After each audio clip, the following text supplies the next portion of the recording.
Thank you. Thank you. Thank you all very much. Thank you.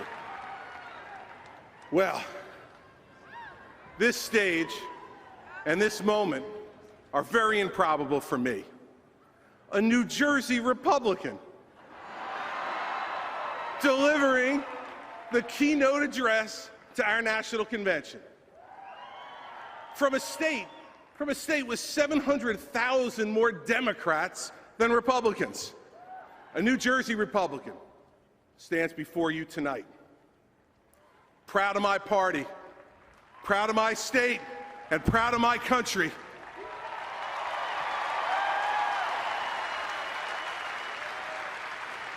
Now I am the son of an Irish father and a Sicilian mother. My dad, who I'm blessed to have here with me tonight, is gregarious, outgoing, and lovable. My mom, who I lost 8 years ago, was the enforcer. Now, she made sure we all knew who set the rules. Tell it to you this way, in the automobile of life, Dad was just a passenger. Mom was the driver. Now, they both lived hard lives. Dad grew up in poverty. And after returning from Army service, he worked at the Breyers ice cream plant in the 1950s. Now, with that job and the GI Bill, he put himself through Rutgers University at night to become the first in his family to earn a college degree. And our first family picture was on his graduation day, with my mom beaming next to him, 6 months pregnant with me. Now, Mom also came from nothing. She was raised by a single mother who took 3 different buses every day to get to work. And Mom spent the time that she was supposed to be a kid actually raising children, her younger brother and younger sister. She was tough as nails and didn't suffer fools at all, and the truth was, she couldn't afford to. She spoke the truth, bluntly, directly, and without much varnish. I am her son.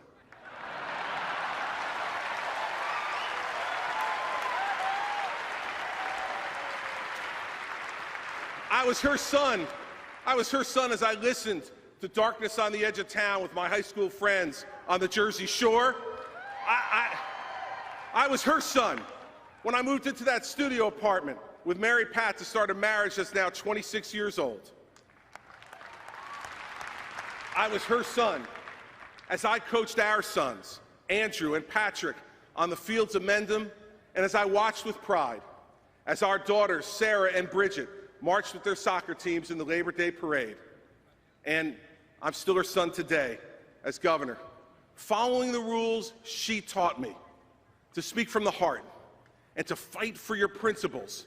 You see, Mom never thought you'd get extra credit just for speaking the truth. And the greatest lesson that Mom ever taught me, though, was this one.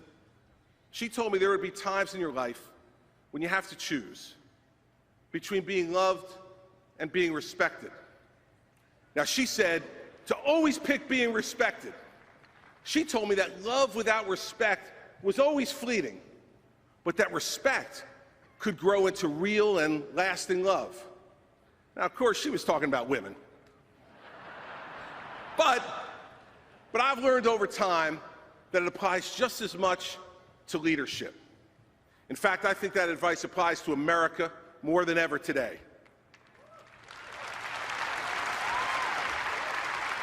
You see, I believe we have become paralyzed by our desire to be loved. Now, our founding fathers had the wisdom to know that social acceptance and popularity were fleeting, and that this country's principles needed to be rooted in strains greater than the passions and the emotions of the times. But our leaders today have decided it's more important to be popular, to say and do what's easy, and say yes rather than to say no, when no is what is required.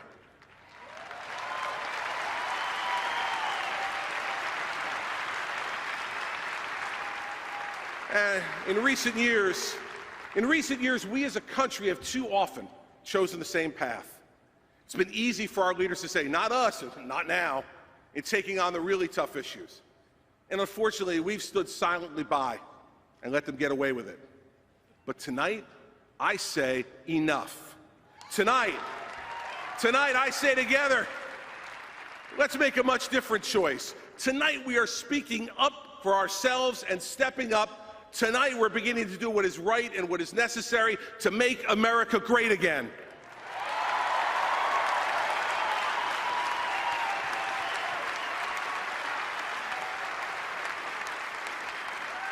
We are demanding that our leaders stop tearing each other down and work together to take action on the big things facing America. Tonight, we are going to do what my mother taught me. Tonight, we're going to choose respect over love.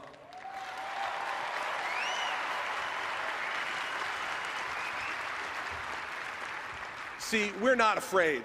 We are not afraid. We're taking our country back because we are the great-grandchildren of the men and women who broke their backs in the name of American ingenuity, the grandchildren of the greatest generation, the sons and daughters of immigrants, the brothers and sisters of everyday heroes, the neighbors of entrepreneurs and firefighters, teachers and farmers, veterans and factory workers, and everyone in between who shows up not just on the big days or the good days, but on the bad days and the hard days, each and every day. All 365 of them. You see, we are the United States of America.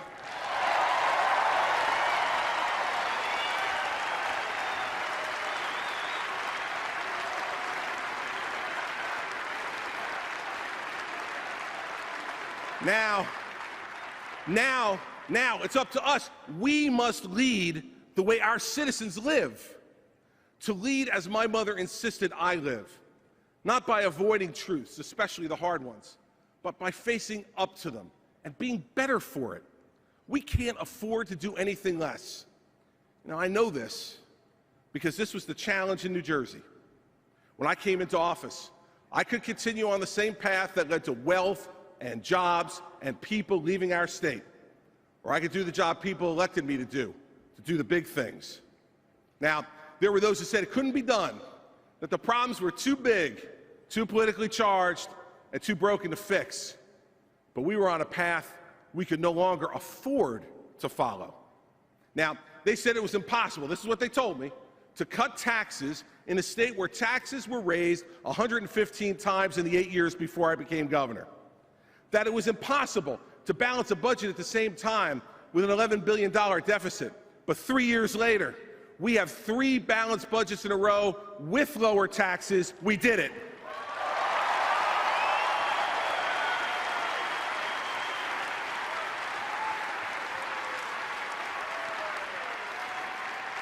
They said it was impossible to touch the third rail of politics, to take on the public sector unions, and to reform a pension and health benefit system that was headed to bankruptcy.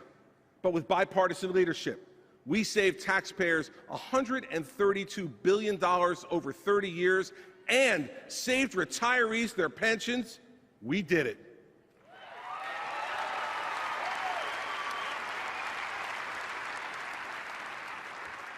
They said it was impossible to speak the truth to the teachers' union. They were just too powerful. A real teacher tenure reform that demands accountability and ends the guarantee of a job for life regardless of performance. They said it would never happen. But for the first time in 100 years, with bipartisan support, you know the answer, we did it.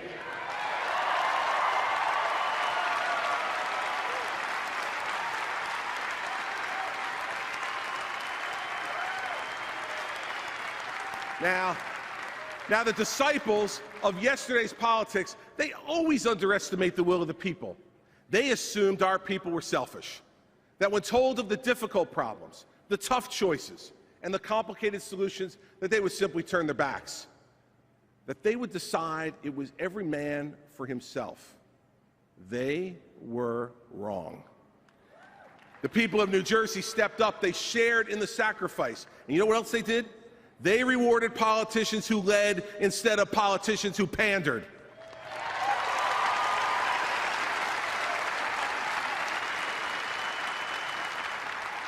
But you know, we shouldn't be surprised. We shouldn't be surprised. We've never been a country to shy away from the truth. Our history shows that we stand up when it counts. And it's this quality that has defined America's character and our significance in the world. Now, I know this simple truth, and I am not afraid to say it. Our ideas are right for America, and their ideas have failed America.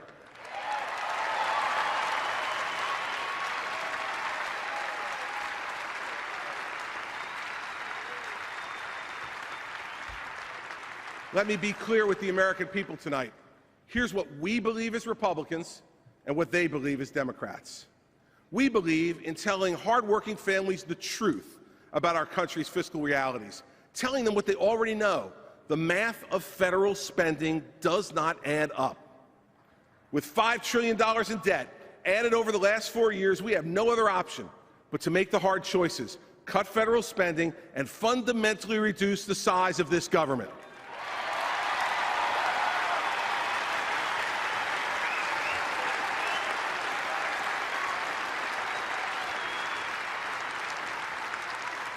Want to know what they believe? They believe that the American people don't want to hear the truth about the extent of our fiscal difficulties. They believe the American people need to be coddled by big government. They believe the American people are content to live the lie with them. They're wrong. We believe in telling our seniors the truth about our overburdened entitlements. We know seniors not only want these programs to survive, but they just as badly want them secured for their grandchildren. Our seniors are not selfish.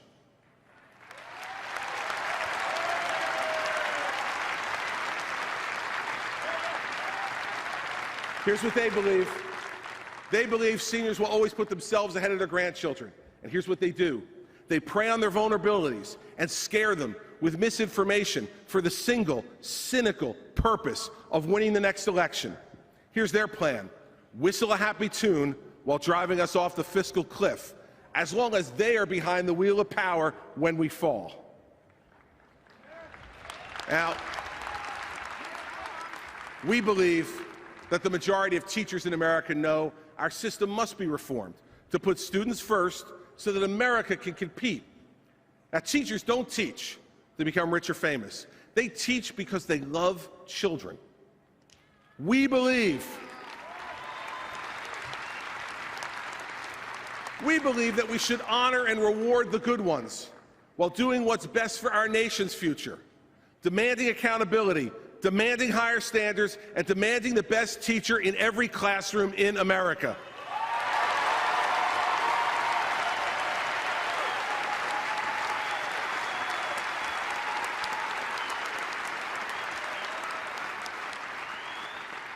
Get ready.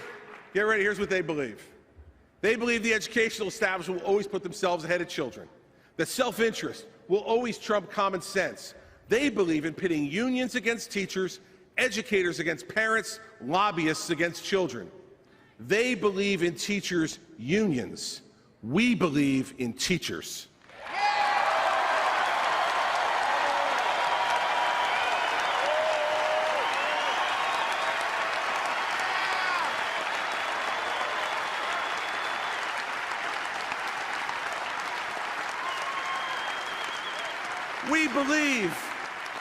We believe that if we tell the people the truth, that they will act bigger than the pettiness we see in Washington, D.C. We believe it's possible to forge bipartisan compromise and stand up for our conservative principles.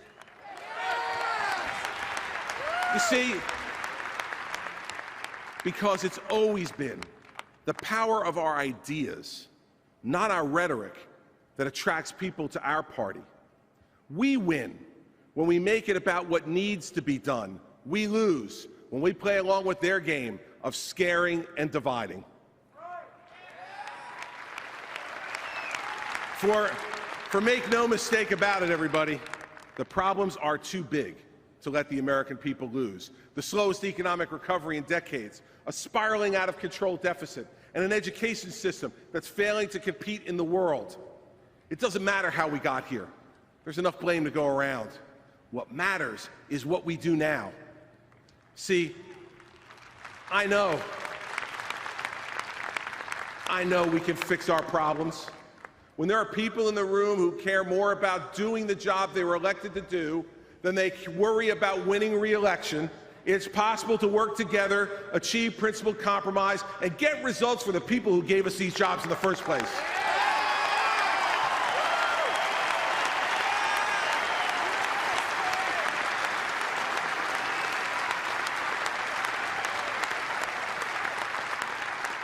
The people have no patience for any other way anymore. It's simple. We need politicians to care more about doing something and less about being something. Yeah. And believe me, if we could do this in a blue state like New Jersey with a conservative Republican governor, Washington, D.C. is out of excuses.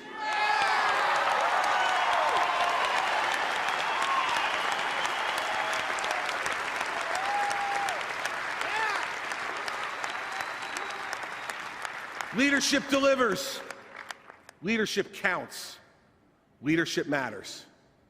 And here's the great news I came here tonight to bring you. We have this leader for America. We have a nominee who will tell us the truth and who will lead with conviction. And now he has a running mate who will do the same. We have Governor Mitt Romney and Congressman Paul Ryan, and we need to make him the next president and vice president of the United States.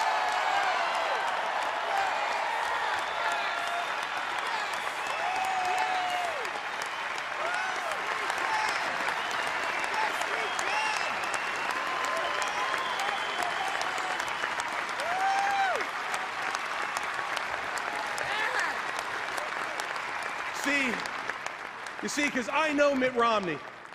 I know Mitt Romney, and Mitt Romney will tell us the hard truths we need to hear to put us back on a path to growth and create good-paying private sector jobs again in America. Mitt Romney will tell us the hard truths we need to hear to end the torrent of debt that is compromising our future and burying our economy. Mitt Romney will tell us the hard truths we need to hear to end the debacle of putting the world's greatest health care system in the hands of federal bureaucrats and putting those bureaucrats between an American citizen and her doctor.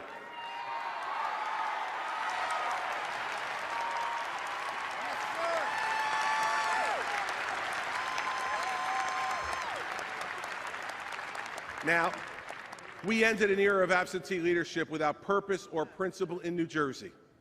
I'm here to tell you tonight, it is time to end this era of absentee leadership in the Oval Office and send real leaders back to the White House. America needs Mitt Romney and Paul Ryan, and we need them right now.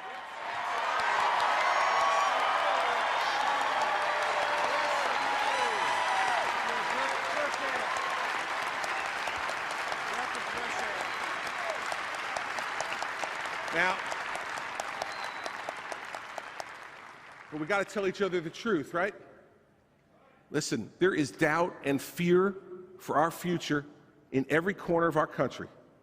I have traveled all over the country, and I've seen this myself. These feelings are real. This moment is real. And it's a moment like this where some skeptics wonder if American greatness is over. They wonder how those who have come before us had the spirit and the tenacity to lead America to a new era of greatness in the face of challenge. Not to look around and say, not me, but to look around and say, yes, me. Now, I have an answer tonight for the skeptics and the naysayers, the dividers and the defenders of the status quo. I have faith in us. I know we can be the men and women our country calls on us to be tonight. I believe in America and her history, and there's only one thing missing now: leadership. It takes leadership that you don't get from reading a poll. You see, Mr. President, real leaders don't follow polls. Real leaders change polls.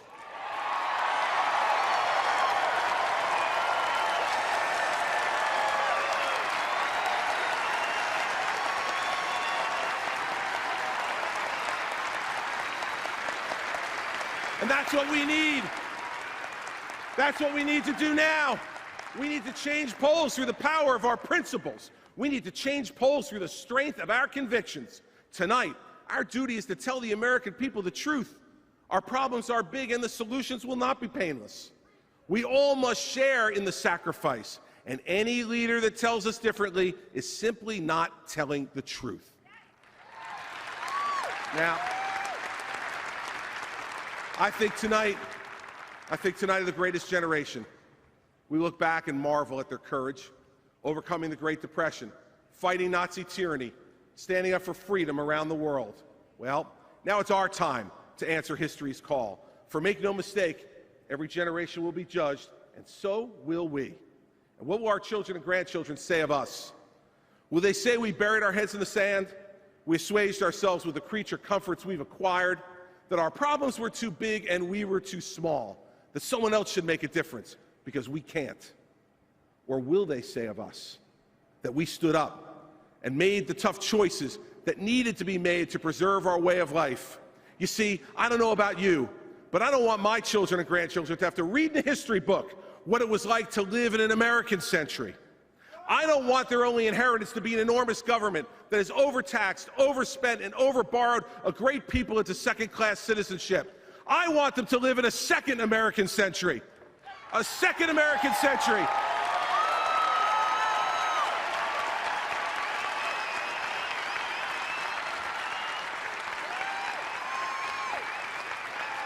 A second American century of strong economic growth where those who are willing to work hard will have good-paying jobs to support their families and reach their dreams. A second American century where real American exceptionalism is not a political punchline, but is evident to everyone in the world just by watching the way our government conducts its business every day and the way Americans live their lives. A second American century where our military is strong, our values are sure, our work ethic is unmatched, and our Constitution remains a model for anyone in the world struggling for liberty.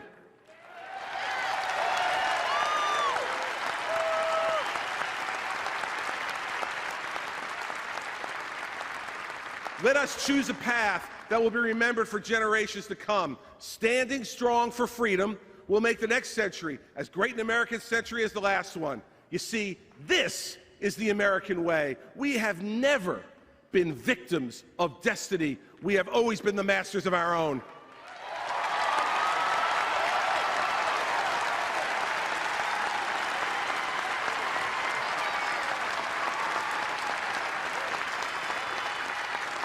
And I know you agree with me on this. I will not be part of the generation that fails that test, and neither will you.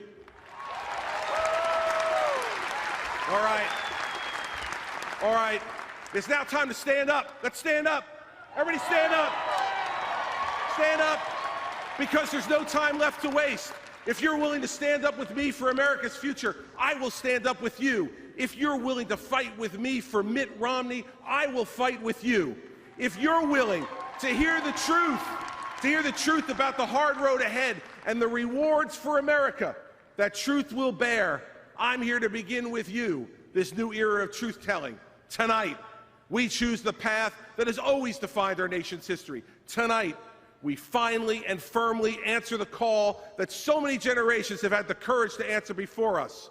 Tonight, we stand up for Mitt Romney as the next President of the United States, and together,